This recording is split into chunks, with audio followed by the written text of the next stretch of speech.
again, you don't need to help your body in terms of detoxifying. If anything, look at what you're consuming. Yeah. The beginning is where we should be focusing. What am I eating? What am I drinking? Am I doing things in moderation? Am I exercising? Think about a healthy lifestyle rather than trying to remove toxins from the body. Thank you for that. Na kwa hayo sasa. I think that's one of the ones that I debunked on like the first episode, and it's very true. Yeah. I think now anything is a business. Like anything you can sell to people, you'll make it a business. Yeah. So your body is fine as long as your liver and your kidneys are okay. Exactly. You're good. In terms of the way people receive information, and so there's always this rage bait fighting kind of approach. Yeah. So instead of understanding that we're trying to teach and we're trying to explain something or talk about somebody's experience with a medical condition, somebody will come and leave the most insensitive comments. Even on a personal level, I'm not a people person. I'm not in... Do we want to change that? No, I'm fine. In fact, it's fine. We're okay. But people are nice. Yeah, but it's an alter ego. At reserve comment. Yeah. So it's been pretty positive for the most part. It's when we go very, very controversial that we get a little bit of hate. Do you want to give an example? The HIV conversations we've had conversations about SRHR or sexual reproductive health for the queer space. The backlash. Oh, but I love haters.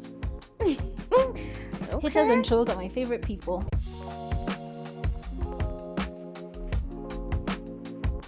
Hi guys, welcome back to A Dose of Health, the podcast where I give you not too much, not too little, but just enough information to make you make an informed health decision. So today I have with me a lovely guest. We have known each other for a while. We've been on her podcast, and I just want her to introduce herself before we say why we're here. Okay, over to you. Hi, Hope. Thank you so much for having me. Karibu. This is the second time I've been your guest. When was the first time? You were my host on my podcast. Oh, yes, actually. Ironically, because you were the only person I was like, this is the only one who can be confident enough to host on my podcast. Yeah. So that was good fun. It was fun. Yeah, so that's what I was saying. This feels a bit natural being your guest again. So my name is Dr. Claire Kinuthia. I am a consultant obstetrician and gynecologist. Let's have it. Different countries will be called a specialist or an attending. So those are the different titles. I'm also a podcast host that is Circling the Rabbit Hole podcast. Also health, but mostly sexual, reproductive, and related mental health. I'm also recently a brand ambassador for TikTok. Let's have it. For mental well-being. For we're 4 of us in sub-Saharan Africa. So that's also another one I keep being reminded you must celebrate, amongst many other titles. Primarily, I think what I am is very passionate about women's health, reproductive health, sexual health, related mental health, and just destigmatizing those aspects of our health. Yeah. So I think that's what your audience would know me for. That's a long portfolio.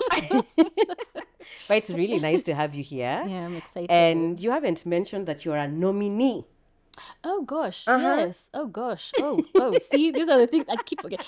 Nominated for 2 awards by the Pulse Influencer Awards. I think that's what it's called. We'll put it here. Yeah. Yeah. For health and fitness influencer and for podcast influencer. So I'm very excited about those nominations. Insert celebration. Not someone ringing the bell now. Why in between? It's part of our celebration. It is. Yeah. So karibu. Asante sana. And before we start, I just have a few questions. So we usually have a segment called A Journey to Inside Out, where I just want to find out where you mentally as we speak or emotionally. Woo, that's a good question. Half and half. Okay. Half in that personal life, personal journey, very good place, mental health wise. I feel the healthiest I've been. I'm in the gym, I'm rocking it, I'm lifting those weights like, Yeah, we see you. we do. Yeah. So on a personal level, really good, no complaints. Work is busy, but I'm managing. Love my patients, enjoying that part of life. Yeah. But then the other half is being aware of what's happening globally, also in our country as well. Yeah. And so just trying to navigate, it's almost feeling like you're bipolar, where you can you exist in your own life, and that's fine, but then you're also part of a community, global village, local village, your community around you, and you can see the pain and the suffering. I feel like we are in a place where I don't know what we did with leadership. It's a global thing. But then we are the problem. We really are. Unfortunately. I mean, when you vote Dimples. You want to say it with your chest?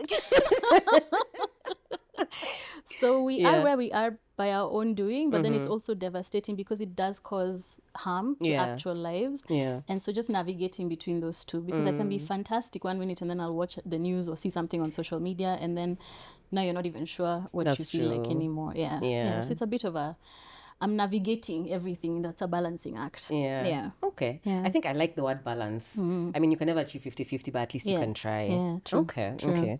I think for me, I would say I'm happy the year is almost coming to an end. In fact, Happy New Year. Happy 2026. I know, it's already, we're there. Please. Because 2025, the things you have shown us. I'm talking to you, by the way. The things you have shown us. Do you remember who you were in January? No, I do not. I do not. It's been this kind of a year where... Wow. Like, you're just like, okay, fine. Yeah. It could get... Okay. Okay. I didn't know your game. I can navigate this. But we are resilient. We are resilient. Yeah. So it's nice. I feel like it's nice winding up the year. And I keep seeing this thing for the great lock-in. But I saw a counter TikTok, and the lady was talking about how it's not the time for the great lock-in. Yeah, no. You all are burnt out. You all are tired. It is time to just, if you're in survival, it's okay. Yes. It's fine. This year, it might just be that you survived. That's true. If you have not been too badly harmed this year, that's great. Status quo is fine. That's fine. Please, just get to December. Let's just get to December. Actually, that's the thing with it. Let's just try get to December. Yeah. And then we'll pick ourselves up properly and start 2026 hoping for a better outcome. Hopeful. Yeah. Please, Lord, please. Okay. So now, Doc, I usually also do this thing where this is an educative podcast. So is there any medical jargon you'd like to debunk for the audience? It doesn't have to be in your field, but if you prefer it to be in your field, that's fine. Oh, wow. Yeah, I was hoping that you would come up with one for me. No. This one you do on your own. Medical jargon. Yeah. Like a specific word? Yeah. Or like something that people keep getting wrong that maybe you'd like to correct. Detoxing. Detoxify. Remove toxins from body. Okay. Please, guys. Allow your liver to do its job. Allow your kidneys to do their job. I think that's one of the biggest misconceptions we have. It's not even necessarily just jargon, but because it sounds grown up, serious, medical, everybody who tells you, you have to remove the toxins from your body, or you need to reduce the toxins that you're consuming. That's just not how the body works. And you don't need a cleanse. You don't need to do enemas. I've seen extreme things being done. Please stop. Let us just stop. Your body does a very, very good job of cleaning itself. Specific to my area, yes, the vagina. Pop. She's an expert at cleaning herself. Yes. May we stop douching and inserting yoni things. There are many things. I've seen even branches, Branches? There are things that are sticks and branches of herbs. I don't know. I don't know what people are sold, but again, you don't need to help your body in terms of detoxifying. If anything, look at what you're consuming. Yeah. The beginning is where we should be focusing. What am I eating? What am I drinking? Am I doing things in moderation? Am I exercising? Think about a healthy lifestyle rather than trying to remove toxins from the body. Thank you for that. Na kwa hayo sasa.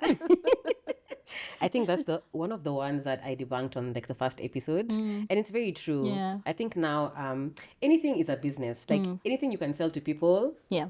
You'll make it a business. Yeah. So your body is fine. As long as your liver and your kidneys are okay. Exactly. You're good. Exactly. Now that you're given to, tutaendelea tu. Now you've done for me. So thank you very much for that. And let's just get right into why we're having this conversation. You have a podcast. Yes. One that has been running for the past three years. 3 years now, yeah. And it's a nominated podcast. We must CCTiza, And we just wanted to step aside kidogo from like the health and all the technicalities and just have a conversation around podcasting and especially in such a particular space, which is the health space, and how that's been for you. What are the ups, the downs, and also looking forward. Yeah. So to start off, how did you get into, I want to start a podcast? Has that always been something that maybe you've wanted to, or how did that come about? Right. Yeah. For me, I think my journey has been a continuing journey of growth and change, because when I started, just health education was my big passion. That I can see from my visits with patients in clinic that we don't really understand our bodies. I mean, the systems, whether it's 844 or is it CBC now? Yes, it's CBC. I'm still But confused. what does CBC stand for in full? I don't know. Neither do I. Really don't. But because there's a big gap in terms of educating around bodies, and especially so reproductive health. And so I'd have repeated conversations with different patients, whether they're younger or older, that just demonstrate that we have a lack of knowledge. And even that point of detoxifying is because you don't understand how the body functions. And so you assume you have to assist, or you believe when someone tells you you have to take extra steps. So because of that, I started initially when we used to read by blogging. You had a blog? Yeah. Are you serious? They Call Me Daktari was a blog originally. Yeah. So I started off by blogging, and back then we had attention span, so we were reading, and then I'd insert a bit of everything, so health education and then a bit of lifestyle, and grew an audience that way. And then at risk of aging myself, and then Instagram came. Facebook was there. Facebook and Twitter existed, but then Instagram became a thing, and so I'd use it to push traffic towards the blog. So then you'd post photos there and direct to the latest article. And then slowly we started reading less, and then Instagram created IGTV. So then I was making short form content on IGTV. So 5-Minute Fridays was born that way. Yeah, so it's been a bit of a journey where I'm just looking at the times and what we are doing in terms of the online space and people's attention spans and the likes, and just sort of evolving based off of that. So then after a while, and lots of feedback from the audience where they're like, no, but I need more information. You can't tell me about fibroids in 5 minutes and that's enough. So I was like, okay, let's look at the next format. So TikTok came into play. But at the time, they were giving us the same length of videos as Instagram. So I decided, okay, since we're also now podcasting, and there's a lot of attention and people have more of a listening span than we have before, especially with reading. Yeah, that's a bad comparison. We are barely reading these days.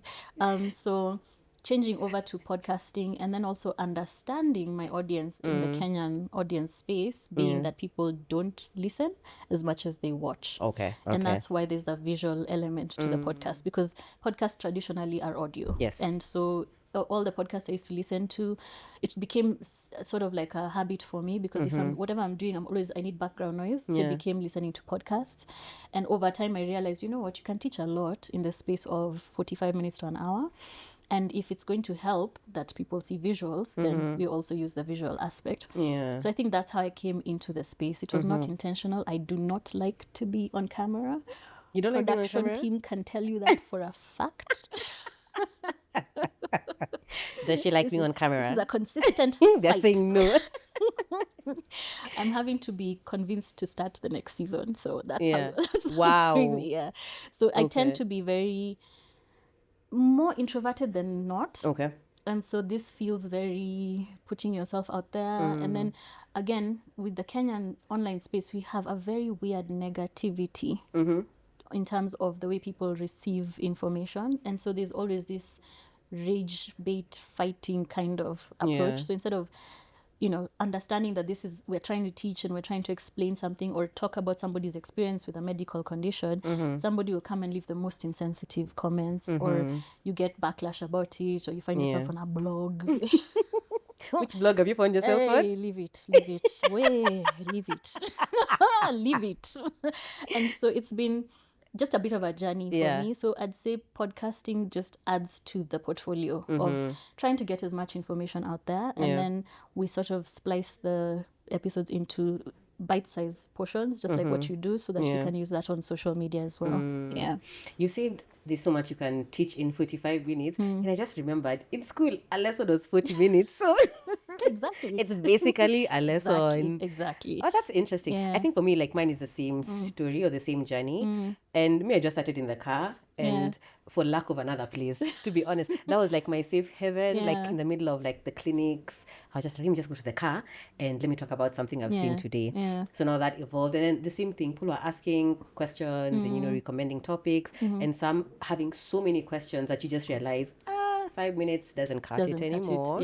Yeah. So one day someone was just like, have you thought of starting a podcast? Right. I was like, like, like, can I really start a podcast? Here, you want me to do more labor. That's how I receive it. I'm like, so more I work was not for me. born for labor. But yeah, I think we have like similar stories. Yeah.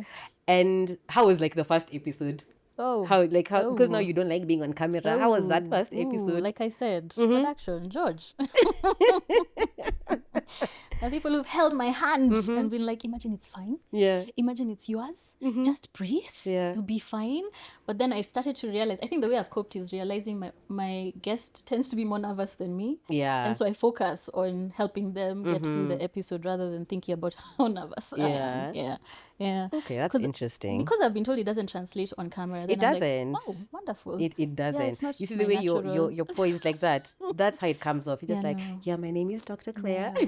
There are many factors involved here. The fact that I'm comfortable with you is a big contribution. Yeah. I think for me, I would say the same. But the first episode, now because I was alone, and I yapped for 40 minutes. I think even, was it like 35 to 40 minutes? I was like, you mean I can talk to a camera for that long? And that's what I can't do. Which Really? is why straight off the bat, I was very clear that it's not going to be a solo conversation type of podcast. Yeah. I also didn't want to be the doctor who's preaching at the audience. And so I thought, okay, it's much more useful, especially so if you add in storytelling. Yeah. So that then my guest will explain or tell us a bit of their own experience. Or if it's an expert in the field, we can now talk about the subject from a wider lens. Yeah. Rather than me preaching at the audience. But uko behind the scenes, for real, there was no way I'm talking to a camera for 40 minutes. Not by myself. Now, I understood that very quick. Like after doing the first 2 episodes on my own, I was like, no. This is not sustainable. But just luckily, I had a guest on the 3rd episode. Right. So immediately after that, I was like, the flow better. of having someone to have a conversation about is perfect. And then if they're an expert in their field, so may I just sit here, like the one who's like, you take time to learn as well. And even storytelling, because I think from how it's different from med school we were taught textbook. But then the more you interact with patients, the more you realize, it is not textbook. Exactly. And disease doesn't follow textbook. And presentation or how somebody perceives the experience of a condition is very different. And it's something that we see, especially if you're still in clinical practice, you experience that. Yes, it's the same diagnosis, but my experience with it and somebody else's experience is not one size fits all. And so you have to also start tailoring their care to each individual person. Yeah. Okay. And so how has it been being in the spotlight, but also being in clinical practice? Do you feel like you have not a good balance of the two, but you're comfortable when your patients are like, I saw you from... Yeah. It's an interesting dynamic in that... It's not the same. So people perceive you as being a podcast host, a podcaster, to be a celebrity. Yes, okay. Which is very jarring for someone like me who I'm literally a clinician. I'm a doctor. First and foremost. In fact, only. Yeah. Even in the space of being a podcaster, it's about health. Exactly. I'm not sitting there talking about my life and random, experience. It's about... experiences for my patients, the guests who are on the set as well, some who have been both, who are patients and a guest as well. Lovely. So it's jarring in the sense that being in the supermarket being stared at is very confusing.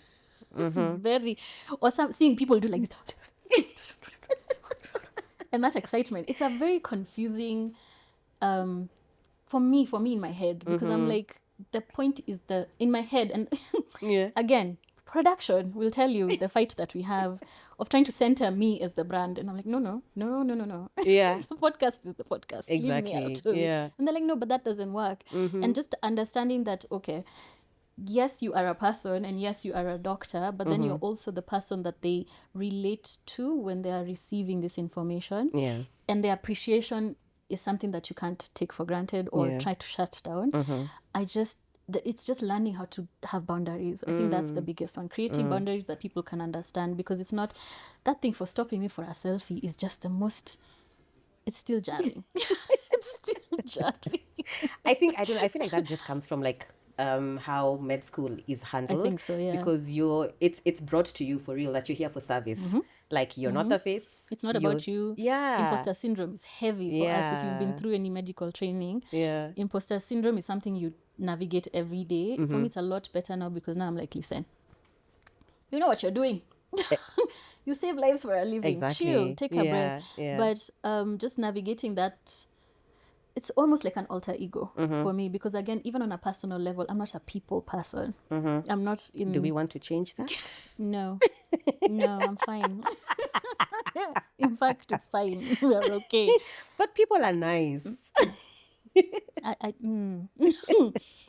Yeah, but it's an alter ego. Actually, reserve comment. For real, we are nice. Or we'll try and be nice. I think it's more of the difference with extroverts who gain energy from people and people like me who lose energy. Yeah. So my social battery is very this much. Like after a shoot day on the podcast, that's that. I'm done. I don't want to see another That's human one thing no one warned me about. Like I didn't realize how exhausting it is to just talk. Yeah. And then after someone is like, yeah, let's have dinner, we celebrate your shoot day. I cannot. No. Immediately no. Please no. Please. Yeah. I'm like, this makeup was for set. I've not wasted it. There's no need to be outside. So it's been a bit of a navigation. I'm much better. I think I people better now. Okay. My battery is a bit more than it used to be. Yeah. But I still prefer the one-on-one with my patients, the more chill one-on-one with my friends and family. It will never be like a big group of people. It's always just a handful of people at a time. That's enough of my dose. I feel like some of you are introverting way too hard. It's fine. We're like fine. Too hard. I keep insisting. Hey, imagine if all of us were extroverts. Just imagine. Yeah, that would be. Just imagine. That would be. I feel like I'm an ambivert. Yeah. People think I'm an extrovert, but I feel like no. I feel like I'm as extrovert. Please, shh. Why are you nodding? Why are you agreeing? Let her not No, lie. I feel like I'm an ambivert. Let me address the audience. Do not listen to the lies. The lies are lying. I've never met a more extroverted human ever. I don't know why I don't agree. I feel like when I look at extroverts, I'm just hold my hand. Hold your hand. Just accept. Okay. Yeah. Guys, I'm in denial for real. Clearly. I'm in denial. Clearly. No, you are very extroverted. Really? You're a people person to the core. The three of you. Oh my goodness. I don't know that I can see you by yourself for extended periods of time. Girl, I spend my time in my room alone. No, I don't know what time you think that is. A lot of time. In fact, I feel like now, anytime I'm outside is now when I am extroverted. That's why I feel like I'm an ambivert. But I guess it's just because I'm not outside or with people. Yeah, but you're talking to people, you're having conversations persistently, continuously. Okay, guys, maybe I'm an extrovert. I didn't know. A day at a time. Now, question about the podcast, because it's health focused. Have you seen the impact that it's had on people, maybe your patients? Is it what you expected it to be? How has it been so far? It's actually been pretty amazing. The impact was pretty much, I think, from the jump, day one, because my first few episodes were on sex education. So bringing on parents as guests to talk about what they were taught versus what they're teaching their children. And right off the bat, people were like, this I fully relate, I fully understand, I understand the struggle. I'm so happy someone is talking about it. So the feedback was amazing. I've received quite a few emails, messages where people are saying, because of this episode I was able to talk to my child about XYZ. Because of this I'm able to be open with my partner a bit more. Because of this episode I know to seek medical attention. Because I was assuming my symptoms to be, like really minimizing my symptoms versus I actually need to go in and get a diagnosis and get management. So it's been pretty positive for the most part. It's when we go very, very controversial that we get a little bit of hate. Do you want to give an example? The HIV conversations we've had. we've had conversations about SRHR or sexual reproductive health for the queer space. The backlash. Yo, but I love haters. Haters and trolls are my favorite people because they share. Okay. They share, they conversate, they engage, and the algorithm loves that. Oh, yes. Yeah. So those are the ones that actually blow up the most. Yeah. Which is why I understand clickbait, rage bait, and why people do that online, because that's what pushes the information further. And for us, because our aim is to educate, even if you're receiving it from a negative space, you're learning something. That's how Hopefully. I look at it. Yeah, the hope is you're learning. Yeah, or at least you'll send it to somebody who will learn. Yeah. So have you ever been in a space where you're just like, it's numbers over impact, or was it impact from the jump? And that's where I think the doctor side kicks in. I'm still having to learn that you should be paying attention to numbers. You should be paying attention to, because for me it's all about impact. I'm looking at are we sending out the correct information? If somebody was to Google a certain condition, can they find more accurate information over the misinformation? Because the aim is to fight misinformation online. So for me, it's more of, I've always looked at it as how much impact, how far is it getting in terms of impact. But then I'm also being taught as a podcast, you should be paying attention to the details and the numbers, especially when it comes now to the monetizing side of things, because those are the things that make a difference. So it's a learning curve even now. Looking at a podcast as also a business has been a bit of a confusing. Me, I just want to show up. Even me. And keep it moving. And just talk. And the information gets out there. I know. Hey, I'm being told, there's a lot more work to keep going and keep working on. So it's I'm still learning. I'm still in the process of learning. Again, it's also a juggling act because it's not my day job. It's not my first job. It's not even my second job. And so just finding the time and trying to prioritize and trying to still keep true to the whole reason why we started. Because it's easy to outsource. It's easy to expand the way everyone is advising. But then I feel like that dilutes the whole point of what I'm doing. Have you ever put out any information that you had to come and check again? Like maybe like, maybe I needed to look at that. Not yet. Why are you saying yet? Because human doctor. Okay, human is to err. You have to, and also the fact that medicine is changing.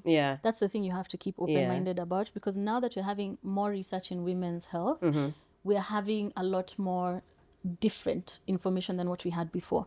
So the conversation I'll have on endometriosis 2 years ago cannot be the same one I'll have in 3 or 4 years' time.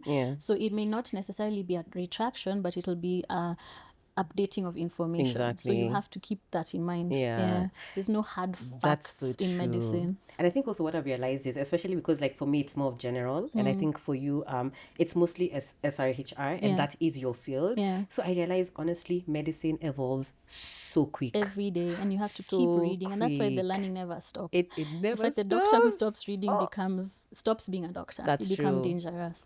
So you have, it's true. It's a fact. That's when you true. start telling people, because again our colleagues are there. Yeah. Start speaking from here. Yeah. Instead of information. That's true. Instead of reading what's current, finding out what's being published, what research is being done. Some things are changing in a very minute, nuanced ways, but then it makes a huge impact in how you practice. So if you're not keeping up to date, then you become problematic. And now I'm having to share correct information to correct a colleague, which and usually senior colleague. So that puts you in a very tough spot.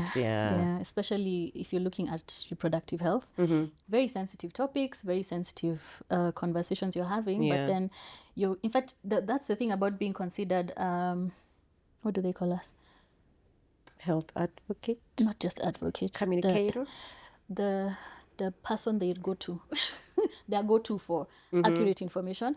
You start being sent the misinformation. That's true. Like, Daktari, please comment on this. Daktari, please, is this true? What do you think about this? That's true. That just tells me, yes, impact is being had, but at the same time, some of our colleagues are not keeping up to date. And so even that's a tougher one I find to navigate, because this is a medical trained professional. So if they're saying, then there are people who will take it forward. and these people maybe don't even know me or don't know any of us in the space, and so they don't know to fact check. So that's where it gets a bit problematic. But again, the more we are, the merrier. I keep encouraging so many doctors, like, please come on and come online. It's scary, it's intimidating. Please, it is not for everybody, but if I'm here, you can do what you anyone, can. You can do what you can. There's so many anyone avenues. can. Exactly. Yeah. I think for me, what I realized is with the social media, it's really good. But then imagine if I'm coming back to your post as reference. If you posted 3 years ago, oh my goodness, can you imagine the scrolling? The scrolling is so much work. And then also now, like Instagram and TikTok, they don't have that search feature. Hey, please, someone is calling me. Just pause, Kinuthia. Anyway, they don't have that search feature where you can look for the particular thing that you want to research on. So for me, the question is, after, like, what next? The challenge is, I've said this even in clinical practice, because of the setting that we are in, we're having to practice very basic medicine. Even the information I share, it's on a very, very basic level, but that's because we don't have the foundation. If we had proper sex ed in schools, for example, I wouldn't have to talk about the way the body works, like the very basics. So you'll find that a lot of us, even in different specialties, are talking about the very, very basics of how the body works and the basic introduction to different medical conditions and diseases. And so you're not even close to being up to date with what's current. There are two sides to it from my experience. There's the side where, yes, it's what is relevant for us, and it's important that we inform our audience, because we have to, as much as it's a podcast that's going to be viewed globally, I have to keep it true to home, localized, because my biggest audience will be local. But and that the plus is that, yes, there's a space that people will learn and they can share this information, and then hopefully at some point we stop having to repeat ourselves, because all the doctors are speaking the same language and it's very basic medicine. Because I can't now sit on my podcast and start telling you guys about uterine transplant with robotic surgery, which is where my mind is in terms of next training steps, next, it's so posh and amazing and fantastic, all the things that are changing in the different specialties of medicine, in terms of how we practice, how we help our patients, the type of procedures that we are doing. It's very, very different where currently we are globally. But then because of where we are at home in terms of low resources, lack of information, basic information, you're having to start from that level, which then the plus is, yes, these people need this information. The negative is the same people that you're trying to teach think that you people don't have information. You're liars. You guys are behind.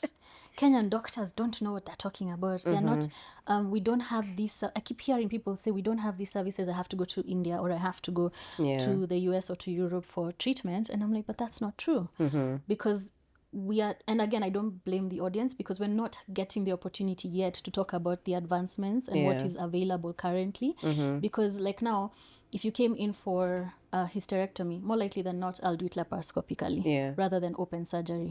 But I can't talk to you about removing your uterus. See, now I've even gone jargon. I have to switch back and say, removing your uterus, which is a hysterectomy. We can do it through open surgery, like a cesarean section, ama through keyhole surgery. Even that is me taking it right back down to basics, whereas I should be able to talk to you at that advanced level. So then the unfair notion that the doctors here don't have information, are not well educated, whereas regionally everybody comes here for healthcare. I just learned that yesterday, actually. East Central Africa, in fact, most of Africa, come to Kenya for treatment, and they receive top-notch services because that's what we have available. A lot of the celebrities who say they go for fantastic procedures elsewhere have them done here. Okay. Yeah. But because it's not cute to admit that I got my procedures done in Kenya, then I'm going to, again, not cute, but it's not... They don't consider it world class. No, not even that. It's not rich enough aesthetically. I don't know how to put that. Like it makes it sound like I didn't have the money to have it done elsewhere. Yet you know very well the services here are top notch, and you had fantastic care, and your recovery was brilliant. And they're still not cheap. Exactly. That's the other thing. Realistically, it's not cheap. So there's those two sides, two aspects to it, and it really makes me a bit, it's an interesting place to try and navigate, because yes, you want to share the most current information, but it'll go over most people's heads. So we're building pole pole, so that then there'll be enough resources on the basics, not necessarily just by myself, but all the doctors or health providers who are online, and then now we can graduate and start talking about advancements and what's current and what is available in the country, because people are receiving it from a place where they just don't know. Yeah. I think I agree. And I feel like even with the health information that we have out there, like for instance, if you're going to be looking at, let me not use WHO, because I think they really simplify the information. Let's look at like the NHS, let's look at like Cleveland Med. It almost feels aspirational in the sense that we don't really have all that they're talking about in our local setting, but still what we have in our local setting can be enough for what you're currently suffering from. Ironically, we do have most of what they're talking about. Yes, we have most of it. The fact that people don't know that it's available. Because I'm very big on encouraging my patients to read and research and come in with the research so that we discuss their options. And when they come in, they're talking about options like it's aspirational, like you said. But then I'm like, yeah, but that's an option we have available here. And if that's the way you want us to go, then we can actually explore that path. But it's because we just don't know. It sounds so posh and so tech and so advanced, and yet those services are available here. Okay. I think that's a good thing. Maybe something else in addition to just the information is to give them access to where to get these services or like what is available. Because at the end of the day, we realize that we are the people in the health field, so we understand like some of the terms, some of the words. Maybe they don't just understand that. And if you just break it down for them just like this, they'll understand and like, okay. And also, again, building confidence in our providers here. Yes, because there's a lot of lack of trust in the healthcare space. And I think it's more of we need to start taking ownership as providers, just because you can't expect people who don't know to know any better. So instead of fighting, I'm always like, when your patient comes in and you have a differing opinion, don't fight them, because they'll come to someone else, they'll go to someone else. Instead, break it down and understand what is the gap here. How can I help you navigate this gap so that it's not an attack on my intelligence or in my knowledge. It's just that we, just like in human nature, we are just not understanding each other. I can take 2 extra minutes to understand where you're coming from instead of fighting back or taking it as a personal attack on my intellectual capacity or capability and ego, because that's what we're commonly popular for. And we are not all like that, to be honest. I promise. I don't lead with ego. I don't even know that I have it. I think sometimes we need to just step back and realize that you'll be in that similar situation if you were to go to a lawyer, if you were to go to a different space. But you'll be the one who doesn't understand. Are we not the worst patients? Are healthcare providers not the worst patients? We are the worst patients. Yeah, we really are. Exactly. So just the same way you'll go to your doctor and you just freeze. As much as you have the information, in fact, you have too much information. Exactly. So you need someone else to break it down. Just the same way you would break it down for your patients. And I think that's the approach we should start taking. That as much as the workload is heavy, and like for us in gynecology, we're not enough for the population. You're like 200. You're like 700. 700. Okay. I think it's new to the Kenyan population so, of millions. So we're nowhere near enough. But it doesn't mean that because I don't have that much time to see each patient, I shouldn't give extra. Just give as much as you can in the time that you have, or arm them with resources. I'm always sharing links. I'm always sharing information. This is where you can read a bit more about the diagnosis. And then when you come in, we can have a conversation around it. I love that. I actually love that. And I think also just these spaces are that to give the patient that extra 5 minutes. You might not have it in the consultation room, but even as you're going about your day, you can have a listen to, maybe you talked about sexual reproductive health. That can be the extra 5 minutes. Okay. Now, because running a podcast, it has its challenges. What are some of the setbacks that you have faced apart from cost? Because it is definitely not cheap. Cost is huge. And the thing people take for granted is, as creators on the continent, nobody wants to pay. Nobody wants to pay. Nobody wants to support. It's very rare that you'll find it's your primary income source, if at all it is an income source, that is. And even then, you have to navigate the politics of money versus the impact of the goal. Because if you become financially driven and focused, you lose the point of why you started. And there's that line you have to navigate of not selling your soul to the highest bidder. I don't know about You're other looking people's at it like this. experiences. You're like, ooh, I'm like, it's looking nice.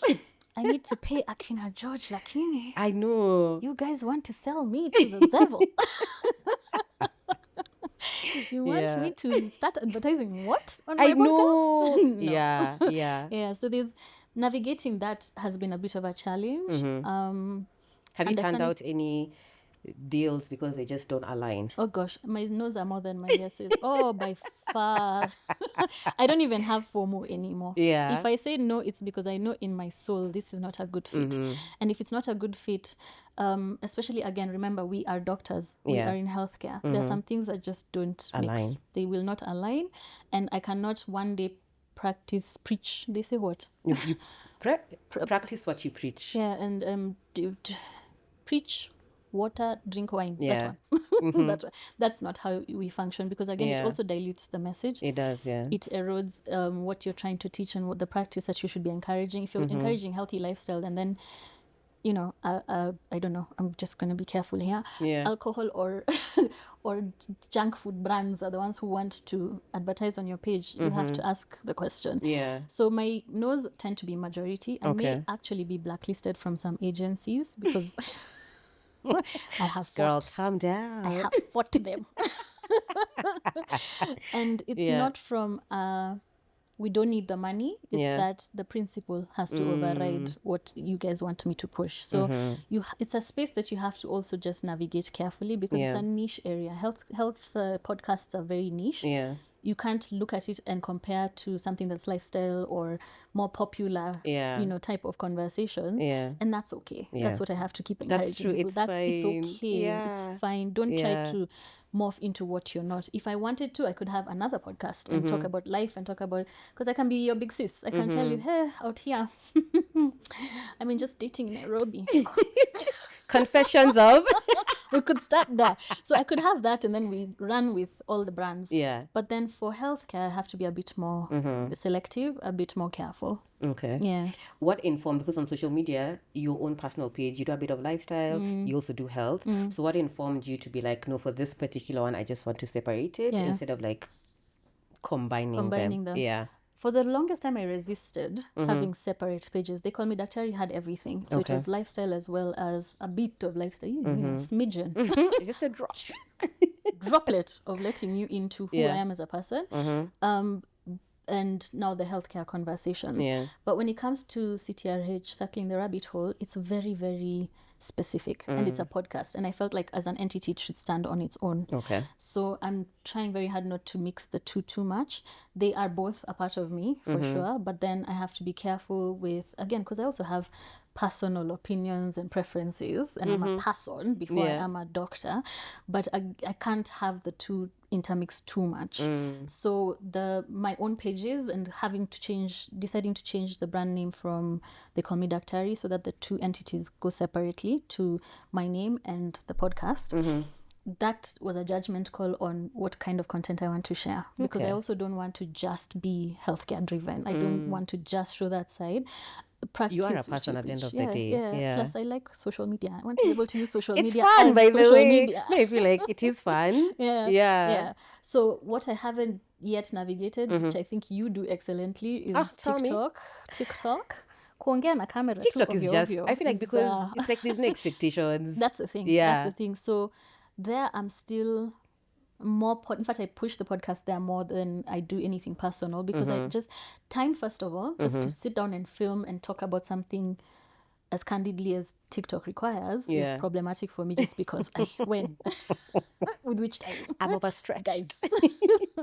Because I feel like that would be a whole nother job that I'm starting.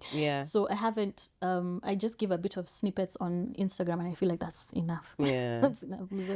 Now that you've said it's another job, let me tell you, for me, I think a challenge that I didn't expect to anticipate was how much time you'd spend on social media, just like pushing the content, creating short clips, engaging. Where? Staying current with what the conversations are, so that you can contribute in a timely manner. It's a job. I can see why people employ people to do it full time. Because it's a lot of work. It is. Okay, now, because we are winding down, I just wanted to know, what's your vision for CTRH, let's say the next 5 to 10 years? 5 to 10 years. Wow. If you'll still be with us. Wow. Sometimes you can try and just be like, guys, nimechoka, kwa heri. Truly. Hey, that one would now 10 years would be a succession plan. I'll have And actually, remember you say that you actually wanted it to stand alone so that you don't have to be the face where if the podcast has to run, it's always Dr. Claire. And I took that because I was just like, the day you decide, guys, I just want to be away for a month, you can reach out to a friend and be like, do you want to just come host for like a have a guest host for this part of the season, enjoy yourselves, because it doesn't necessarily have to only come from me. And that's why I keep the struggle of the two brands, that I don't want it to be that it has to be me only specifically. Let's have conversations. Yes, trusted source, but I need you to understand that even with me in the background a bit, the information is actually accurate. We are doing everything we need to do to research and make sure we give you as accurate information as possible. It doesn't necessarily have to only be tied to one person. Because that's where the burnout and the fatigue kicks in. And I think that we lose amazing things because of burnout. That if I suddenly just shut down and everything stops, then what next? You know? And burnout is not a quick fix like people think. Exactly. So it's just navigating that aspect of, okay, I want it to go long term. Like I said, my aim would be that we talk about the basics and then now we can enter exciting medicine and talking about things that sound so far gone and yet they're starting to happen.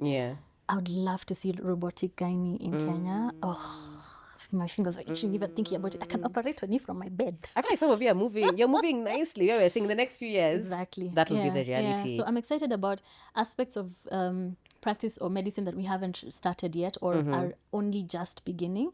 Or now we are advancing things like laparoscopy, hysteroscopy. We are very, very much more advanced than where we used to be. Are you telling us time is running out? The pressure is real. The pressure is worse. No, go on. So for me, it's there's still so much to talk about. There's still so much for us to discuss, debunk. There's so many stories to tell. There's so many of people's experiences to walk through. And there's a lot of work still to be done. So I can see that we'll still keep going for a while. What I want to do more, which this year was the plan, but listen, tumesema if we're surviving, we just survive. We did our best. It's to have more community get-togethers because we have an audience and I'd like to bring people together so that we continue the conversations offline. And that has been something playing in the back of my mind. The aim was to start this year and be consistent, but let me tell you. Tell me, Maina. At the rate at which we're having babies, guys. This week alone I've had 4 admissions. Okay. And today is Thursday. Okay. So when that happens. So then I look at... She's not complaining, Lakini. It's not a complaint. She's saying you're doing a good, stellar job. Clearly balanced.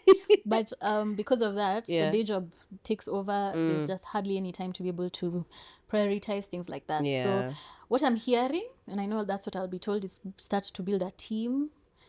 And the OCD in me, I want to, but then the training, it's a process. It's I feel like type A's, you need to step out of that. That's the type. problem. You when need you're to a type step A, outside. You need to step outside and let people come in to help you. Together we go further. Ooh, that's true. That's very true. However, human resource in Kenya can be challenging. Ooh. Then you find yourself now you're a boss. You're an employer. Exactly. Yeah. With people not having the exact vision or even but vision. But they can. Yeah, we need to be more positive. See, there's positive and there's reality. And the reality true. that I have experienced. May I come off... Settle down. I don't come off of presumptions or assumptions. This is lived experience where you just have to navigate until you find the right fit. That's true. And so that's what I'm slowly but surely building towards. So that we can do a better job of having more of an in-person community. Again, it's a niche podcast. I don't expect to have masses. In fact, I don't want to have masses in a room. I'd rather small groups where we have intimate conversations talking about the things that are relevant to you as a person. So it's not like a group collective project. So that's what's coming, I'm hoping. And then a succession plan for 10 years. We'll hold you accountable. We're about accountability here. Lord, let's check in another 2. Hey, but if it's like 2025, don't worry, we'll give you more time. Please, guys. Yeah, this we'll one, give you just the same way we more had a pause for time. COVID. I feel like 2025. In fact, let's take a hit pause. we need those 2 years back. Yeah, we truly. still have not recovered them. Yeah. So whoever is in control of the year, the calendars, we can't call it a century or a millennium, whatever it is, the 100 years, without us getting those 2 years back. Those 2 years need to be accounted for. Yeah. Because the way. Yeah. I think something also that I've learned from just having an online presence is you cannot speak about everything. Oh, my Lord. True. You can't speak about everything. True. And there's actually not so much, there's too much to talk about. Yeah, so I think for me, it's just pacing myself, but also it would be so nice to have a resource center for Kenya, for Kenya, where regardless of what the noise is outside, this is true. Yeah. So I think for me, maybe that's where I'd like to see this go, so that I'm not, if it's about neurosurgery, it's not my forte, but there's somewhere that you can go to get that information. Exactly. And I think, just to add to that, I think that's where collaboration comes in. Exactly. For the doctors who are online, I think you guys know that I'm one of your biggest supporters. Like, everybody, please, like, if somebody asks me, comment on this, I'll send it to Hope. I'm like, there you go. Oh yeah, for sure. Like, comment on post, this, send to Dr. Rain. And then you guys can share, because again, I can't do everything. That's and not true. everything is relevant to what I do.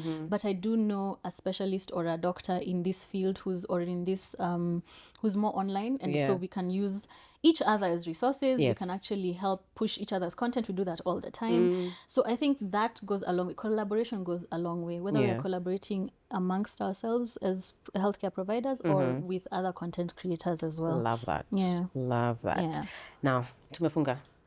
But now I have to ask you, because there's a question that I get a lot from like young doctors. Someone has just finished internship, or you're about to like be in your final year, and they're already assuming they will not know how to balance, which I feel like it's a good place to be, because balance is hard. School shows you how much. Yeah. It's a jealous mistress. And then you come out of it and then you realize you're behind in life. Like now your street credit is just non-existent. Yeah. But anyway, you'll catch up. So I get this question a lot. I really like clinical practice, but I also like being on social media, like talking about health or like research. Like, how did you break out into the different spaces that you are in and still maintain now the clinical side?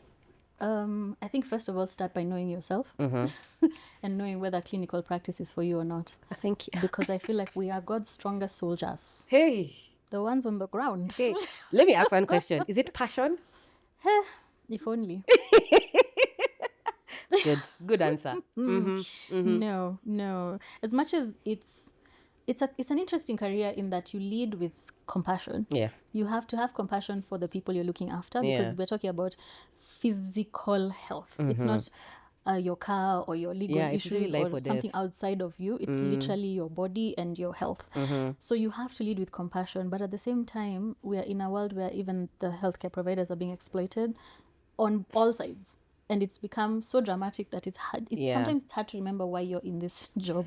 It's getting harder and harder. Yeah, it is. And yet, if I quit and I leave the gap that I'm going to leave, I can see how much I feel the gap that I sit in. Then we'll lose lives and we'll have morbidities long term that are just it's something that was preventable. So that's where some of the guilt comes from. When you're feeling burnt out and you don't want to take a break, you're like, because my patients, who will stand in for my patients? So first is understanding yourself and knowing whether clinical practice is for you. And then if it is, accepting that it is your number one priority. Okay. Just accept it. You cannot not show up for your patients. You cannot be burnt out and exhausted when it comes to your patients. That's your priority. So clinical practice takes precedence, whether you like it or not. I'll always tell people, medicine is my first husband. Okay. Jealous mistress, whichever way you want to look at it. That whether we are chilling at dinner or if somebody calls, if the hospital calls, I'm out, I'm done. Okay. There are seasons where, yes, you want to party, but I'm sober the whole time because I am on call, because somebody's probably going into labor in the next few days. So it's not something that you can multitask casually. So if you're going to be in clinical practice, accept that it's number one, and then assess what else you can put on your plate, so that, like you've said, we can't do everything. So if you want to practice medicine, use some of what you're doing in medicine, in clinical practice, inform the other things that you're doing. And that's how I ended up now on the podcast space, because conversations I'm having on repeat with patients, I can talk to more people on the podcast about, and then the conversation changes in clinic. Okay. Oh, I watched this episode, and because of that I've understood this. Now the part I don't understand, so I don't have to keep repeating the basics. So then I've always looked at it as whatever else I'm taking on, how does it fit with my number one part of my career, which is clinical practice. And then if it doesn't add, or I can't add it to the plate, then it's also okay. Because again, acceptance. Gosh, this year has taught me to accept. In fact, I'm talking less and less like Lindsay, a type A. radical acceptance. Like where you're just like, it's for real. Radical acceptance. Yeah, so that you release the guilt that comes with, I can't do everything, or I'd love to do this and I'm not able to. Yeah. I feel like I'm fulfilled because I've accepted how much I can actually do, and then show up at maximum for all those different things. Yeah. And then scheduling appropriately, because the thing that healthcare providers, medicine teaches us, which you have to unlearn, is self-care, taking care of yourself. Med school, medicine, initial practice, internship, all of that prioritizes the going above and beyond. Exactly. I was ready to hear where this was going. I was like, it prioritizes looking after others. Yes, and neglecting at the expense of you as a person. So that's one of the first things you have to unlearn. That if I'm extremely fatigued, I can't even give the care that I'm hoping to give. In fact, sometimes you read your notes after and you're like, what? You're becoming the danger. It sounds like you are on a substance, and yet it's just being exhausted. So taking breaks where you need to, managing your calendar in a way that you can give your best without having to over juggle. Like, don't overstretch yourself. You can do everything you want to do. I'm a strong believer, but you have to I'll always say, if it's not on my calendar, it's not happening. If we have a casual conversation about coffee, like, let's hang out sometime. I've reached that age. Forget about it. It's not going to happen, because my calendar is now my number one dictator of what's happening. I mean, even with this shoot, if it was not on the calendar wiped off in the morning, I'm like, very early. Oh my gosh. Months in advance. And that's the thing. Because today, the way my day started, if I had not put it on the calendar and it had an alert, I'd have gone from hospital to clinic and had a crazy busy day, and then gone like, oh my, there's something I've forgotten. And that's probably midnight. And I'm just like, Dr. Claire, what happened? Where are you? And I'm like, oh no. And truly just completely spaced out. So you kind of have to assess yourself and then understand your priorities, and then just schedule. But always remember, schedule time for yourself as well. Whatever it is you need for recovery, for rest, do those things. I'll add number 4. Make sure you love whatever it is you're adding to the list of things. Because now you don't want it to be another burden. True. Anyway, hey, this was a lesson. I feel like I might even change the title of this episode. I'm finding myself doing that more and more often. But it was so nice to have this conversation. And I think also for just like people in healthcare who are trying to like venture out into like different spaces, maybe your advocacy, you're strong in advocacy, or that's a side that you'd like to take. I think they've gotten a lot from this conversation. So now, do you want to be found? Do I want to be found? On social media. Oh, I see. Not you as a person. You've already said people know. No. Your socials. I prefer not. If you want to be found, plug yourself. Right. You can find me online at Dr. Claire Kinuthia, Claire. Okay, we'll put it there. The CTRH podcast or Circling the Rabbit Hole podcast. This is across all social media spaces. I'm hardly on X, so please leave. That one there, I'm like, you know how you rarely put X, actually. How you pick your battles. And that is a war zone I have no armor Good, for. I'm not the toughest soldier there.